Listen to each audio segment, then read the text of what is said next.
Part 17 Pendahuluan. Jenis dewa yang dipuja secara sadar atau tidak sadar menunjukkan status intelektual penyembah. Mintalah orang India dari dewa, dan dia akan menggambarkan kepada Anda kepala suku yang kuat dari suku yang mulia.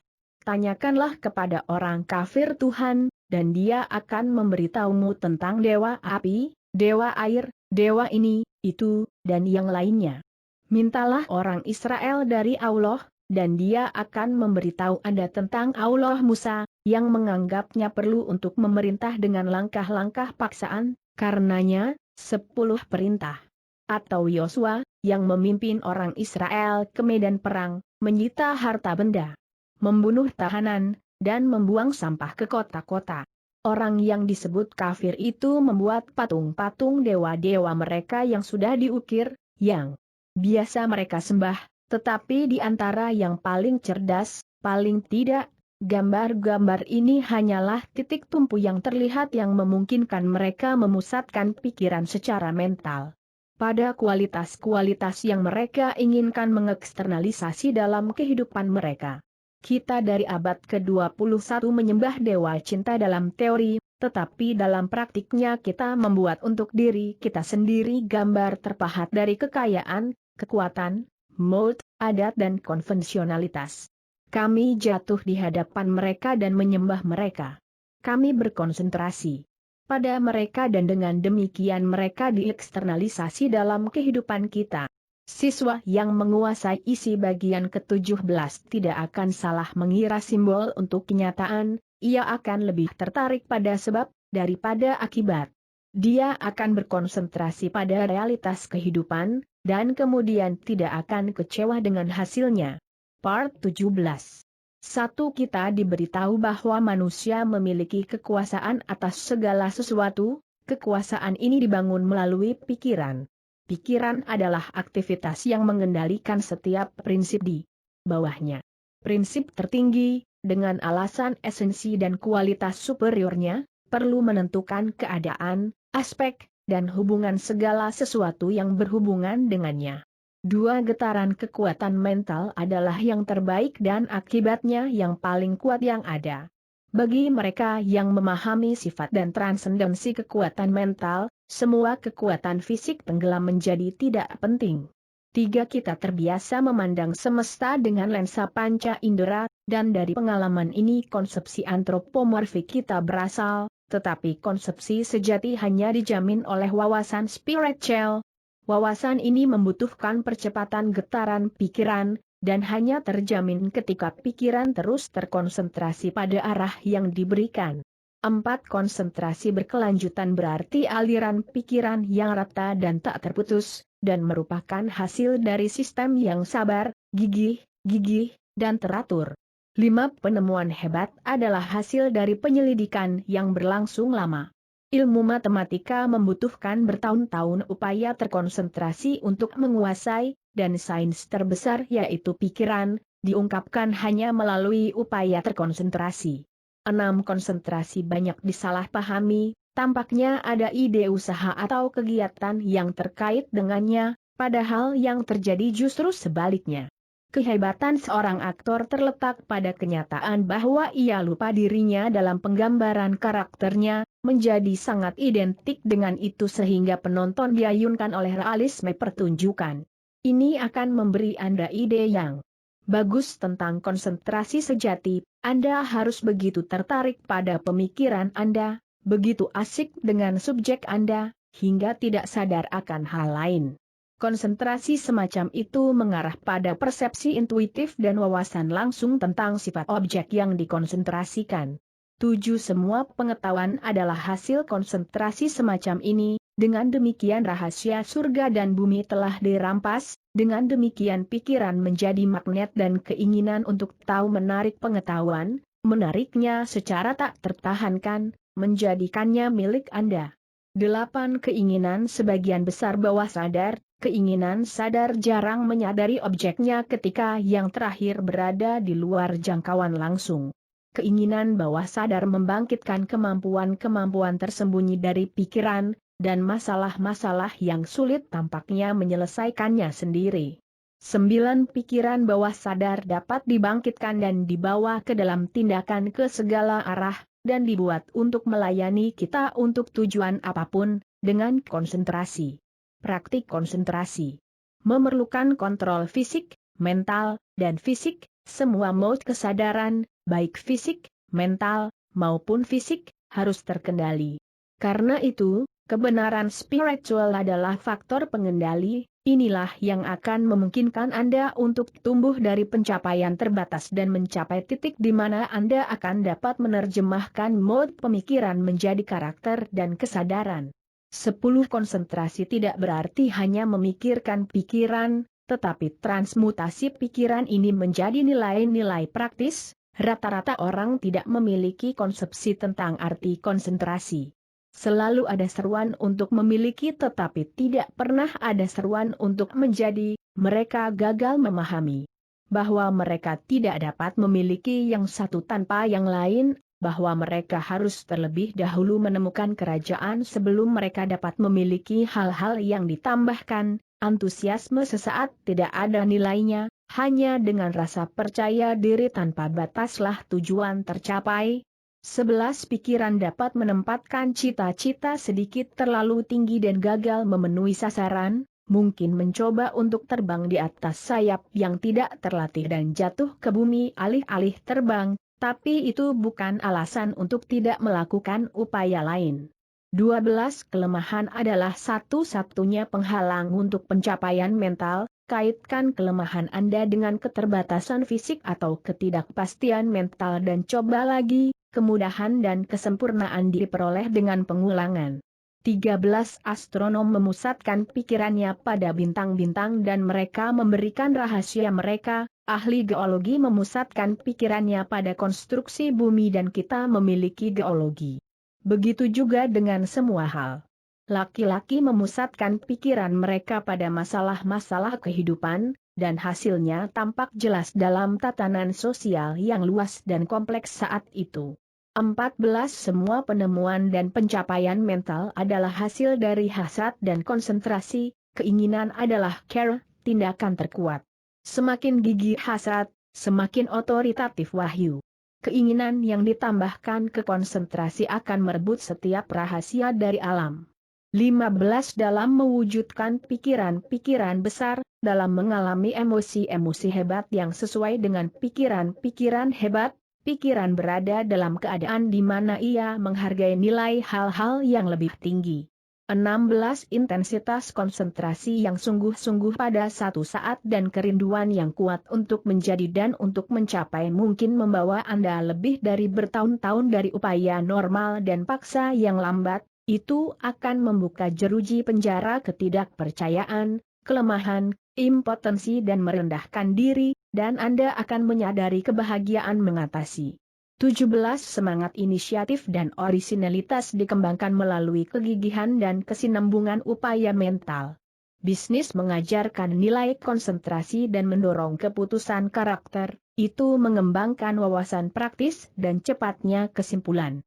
Elemen mental dalam setiap pengejaran komersial dominan sebagai faktor pengendali, dan keinginan adalah kekuatan yang mendominasi. Semua hubungan komersial adalah eksternalisasi keinginan. 18 Banyak kebajikan yang kokoh dan substansial dikembangkan dalam pekerjaan komersial. Pikiran stabil dan terarah, menjadi efisien. Kebutuhan utama adalah penguatan pikiran sehingga ia mengatasi gangguan-gangguan dan dorongan-dorongan naluriah dari kehidupan instingtif dan 149. 19 Kita semua adalah dinamo, tetapi dinamo itu sendiri tidak ada artinya, pikiran harus bekerja dinamo, maka itu berguna dan energinya pasti dapat terkonsentrasi. Pikiran adalah sebuah mesin yang kekuatannya tidak terbayangkan, pikiran adalah kekuatan yang maha kuasa. Ia adalah penguasa dan pencipta segala bentuk dan semua peristiwa yang terjadi dalam bentuk. Energi fisik tidak ada artinya dibandingkan dengan kemahakuasaan pikiran, karena pikiran memungkinkan manusia untuk memanfaatkan semua kekuatan alam lainnya. 20 Getaran adalah tindakan pikiran, Getaranlah yang menjangkau dan menarik material yang diperlukan untuk membangun dan membangun. Tidak ada yang misterius mengenai kekuatan pikiran, konsentrasi hanya menyiratkan bahwa kesadaran dapat difokuskan ke titik di mana ia menjadi diidentifikasi dengan objek perhatiannya. Saat tubuh menyerap makanan, maka pikiran menyerap objek perhatiannya, memberinya kehidupan dan keberadaan. 21. Jika Anda berkonsentrasi pada beberapa hal penting, kekuatan intuitif akan ditetapkan dalam operasi, dan bantuan akan datang dalam sifat informasi yang akan mengarah pada kesuksesan. 22. Intuisi tiba pada kesimpulan tanpa bantuan pengalaman atau ingatan. Intuisi sering memecahkan masalah yang berada di luar jangkauan kekuatan penalaran. Intuisi seringkali datang dengan tiba-tiba yang mengejutkan, itu mengungkapkan kebenaran yang sedang kita cari, begitu langsung sehingga tampaknya berasal dari kekuatan yang lebih tinggi. Intuisi dapat diolah dan dikembangkan, untuk melakukan ini harus diakui dan dihargai.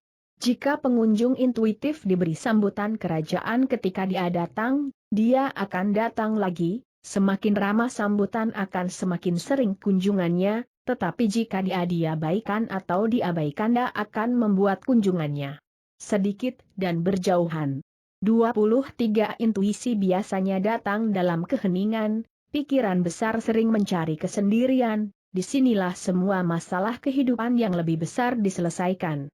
Untuk alasan ini setiap pengusaha yang mampu memiliki kantor pribadi di mana ia tidak akan diganggu, jika Anda tidak mampu membeli kantor pribadi, Anda setidaknya dapat menemukan tempat di mana Anda bisa sendirian.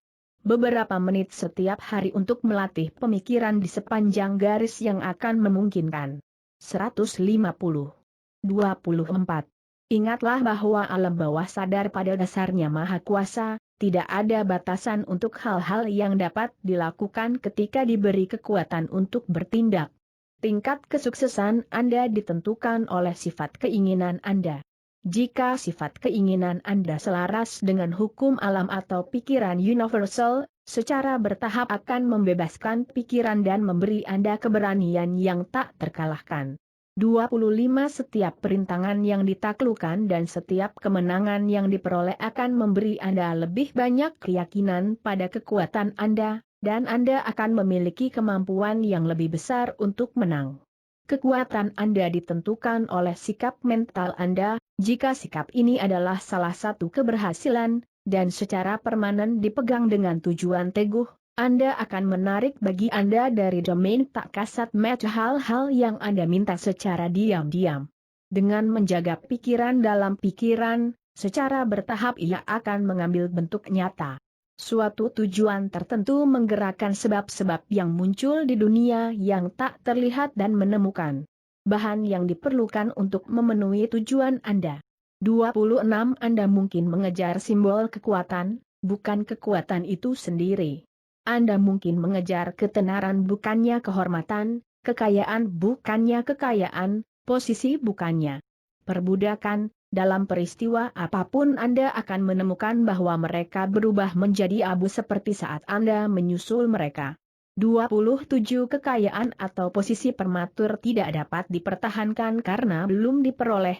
Kita hanya mendapatkan apa yang kita berikan, dan mereka yang berusaha mendapatkan tanpa memberi selalu menemukan bahwa hukum kompensasi tanpa henti menghasilkan keseimbangan yang tepat.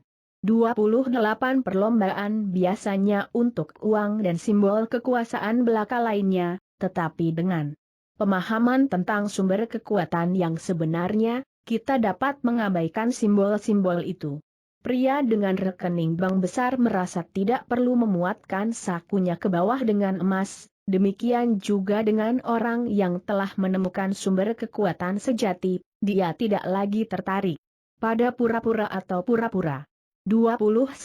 Pikiran biasanya mengarah keluar ke arah evolusi, tetapi dapat dibalik di mana ia akan memegang prinsip-prinsip dasar hal-hal, jantung segala sesuatu, semangat segala sesuatu.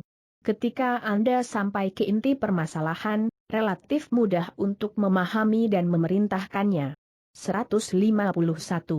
30 ini karena roh suatu benda adalah benda itu sendiri, bagian vitalnya, zat yang sesungguhnya. Bentuknya hanyalah manifestasi lahiriah dari aktivitas spiritual di dalamnya. 31 untuk latihan Anda minggu ini, berkonsentrasilah semaksimal mungkin sesuai dengan metode yang diuraikan dalam pelajaran ini, biarkan tidak ada upaya atau aktivitas sadar yang terkait dengan tujuan Anda. Santai sepenuhnya, hindari kegelisahan akibat apapun. Ingatlah bahwa kekuatan datang melalui istirahat. Biarkan pikiran itu berkutat pada objek Anda, sampai sepenuhnya diidentifikasikan dengannya, sampai Anda tidak sadar akan hal lain. 32 Jika Anda ingin menghilangkan rasa takut, berkonsentrasilah pada keberanian. 33 Jika Anda ingin menghilangkan kekurangan, berkonsentrasilah pada kelimpahan. 34 Jika Anda ingin menghilangkan penyakit, berkonsentrasilah pada kesehatan. 35 Selalu berkonsentrasi pada yang ideal sebagai fakta yang sudah ada, ini adalah sel benih prinsip kehidupan yang muncul dan menggerakkan sebab-sebab yang membimbing, mengarahkan dan membawa hubungan yang diperlukan, yang akhirnya terwujud dalam bentuk. Pikiran adalah milik mereka yang hanya dapat menghiburnya. Emerson. Part 17 Pertanyaan belajar dengan jawaban. 161 Apa metode konsentrasi yang sebenarnya? Untuk menjadi begitu diidentifikasi dengan objek pemikiran Anda bahwa Anda tidak sadar akan hal lain. 162 Apa hasil dari metode konsentrasi ini?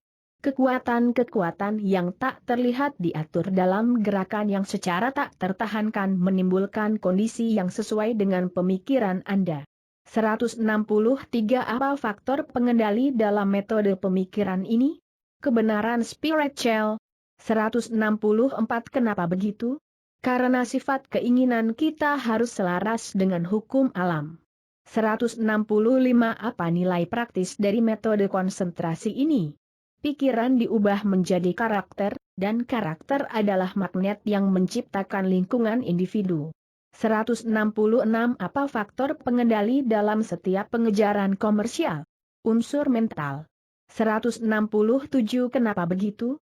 Karena pikiran adalah penguasa dan pencipta segala bentuk dan semua peristiwa yang terjadi dalam bentuk. 168 Bagaimana cara konsentrasi bekerja? Dengan perkembangan kekuatan persepsi, kebijaksanaan, intuisi, dan kecerdasan. 169 Mengapa intuisi lebih unggul daripada nalar? Karena itu tidak tergantung pada pengalaman atau ingatan, dan seringkali membawa solusi untuk masalah kita dengan metode yang membuat kita berada dalam ketidaktahuan sepenuhnya.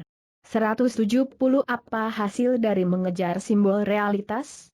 Mereka sering berubah menjadi abu sama seperti kita menyusul mereka, karena lambang itu hanyalah bentuk lahiriah dari aktivitas spiritual di dalam. Oleh karena itu kecuali kita dapat memiliki realitas spiritual, bentuk itu lenyap.